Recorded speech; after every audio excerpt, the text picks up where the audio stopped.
നാട്ടിലേക്ക് പോയ അതിഥി തൊഴിലാളികൾ കൂട്ടത്തോടെ തിരിച്ചെത്തി. എന്നാൽ മുന്നോട്ട് വെച്ചത് വമ്പൻ ഡിമാൻഡ്. നാട്ടിലേക്ക് പോയ അതിഥി തൊഴിലാളികൾ കൂട്ടത്തോടെ തിരിച്ചെത്തി തുടങ്ങി. കഴിഞ്ഞ ദിവസങ്ങളിലായി കേരളത്തിലെ വിവിധ റെയിൽവേ സ്റ്റേഷനുകളിലേക്ക് വന്നിറങ്ങിയത് നൂറുകണക്കിന് അതിഥി തൊഴിലാളികളാണ്. അതിഥി തൊഴിലാളികൾ കൂട്ടത്തോടെ വോട്ട് ചെയ്യാനായി സ്വദേശങ്ങളിലേക്ക് പോയി മടങ്ങിയെത്തിയിരുന്നില്ല.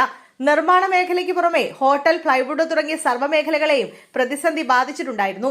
സംസ്ഥാനത്തെ നിർമ്മാണ മേഖലയിൽ 90% ജോലി ചെയ്യുന്നത് അതിഥി തൊഴിലാളികളാണ്. ഹോട്ടലുകൾ പലതും തൊഴിലാളികളില്ലാത്തതോടെ അടച്ചുപൂട്ടി. അങ്ങനെയിരിക്കെ ഏറെ നാളത്തെ കാത്തിരിപ്പിനൊടുവിൽ കേരളത്തിലേക്ക് തിരിച്ചെത്തിയിരിക്കുകയാണ് ഭായിമാർ. എന്നാൽ മടങ്ങിയെത്തിയ ഭായിമാർ ശരിക്കുമുള്ള അടവ് പുറത്തെടുത്തിരിക്കുകയാണ്. തിരിച്ചെത്തിയ ഒട്ടുമിക്ക അതിഥി തൊഴിലാളികളും ദിവസക്കൂലി 1000-ന് മുകളിൽ ചോദിച്ചിരിക്കുകയാണ്. ഇതോടെ ഹോട്ടൽ, നിർമ്മാണ മേഖല വീണ്ടും പ്രതിസന്ധിയിലായി.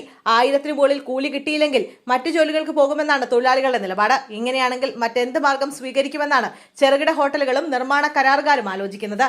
നിർമ്മാണ മേഖലയിൽ ജോലി ചെയ്യുന്ന മേസ്തിരിക്ക് 1000 രൂപയാണ് കൂലി, സഹായിക്ക് 900 രൂപയാണ് കൂലി. ചില മേഖലകളിൽ മേസ്തിരിക്ക് 1100 രൂപയും സഹായിക്ക് 1000 രൂപയും നൽകുന്നുണ്ട്. എന്നാൽ മേസ്തിരിക്ക് 1500 രൂപയും സഹായിക്ക് 1300 രൂപയും വേണമെന്നാണ് ചില തൊഴിലാളികൾ. ഹോട്ടലുകളിൽ ഭക്ഷണ സാധനങ്ങളുടെ വില വർദ്ധിച്ചപ്പോൾ തങ്ങളുടെ കൂലിയും വർദ്ധിപ്പിക്കണമെന്നാണ് ഈ മേഖലയിലെ തൊഴിലാളികൾ ആവശ്യപ്പെടുന്നത്. എന്നാൽ ഹോട്ടൽ മേഖലയിൽ വലിയ പ്രതിസന്ധി രൂക്ഷമായതോടെ ഈ ആവശ്യം അംഗീകരിക്കാനാവില്ല എന്നാണ് ഹോട്ടൽ ഉടമകൾ പറയുന്നത്. നാട്ടിലെ തൊഴിലാളികളെക്കാൾ കൂലിക്കുറവാണ് എല്ലാ മേഖലയിലേക്കും ഇവരെ ഉപയോഗപ്പെടുത്തുന്നതിന് കാരണമായത്. പ്രാദേശികമായി തൊഴിലാളികളെ കിട്ടാത്തതും കാരണമായി. എന്നാൽ ഇപ്പോൾ നാട്ടിലെ തൊഴിലാളികൾക്ക് സമാനമായ കൂലി തന്നെ ഡിമാൻഡ് ചെയ്യുകയാണ് ഭായിമാരും.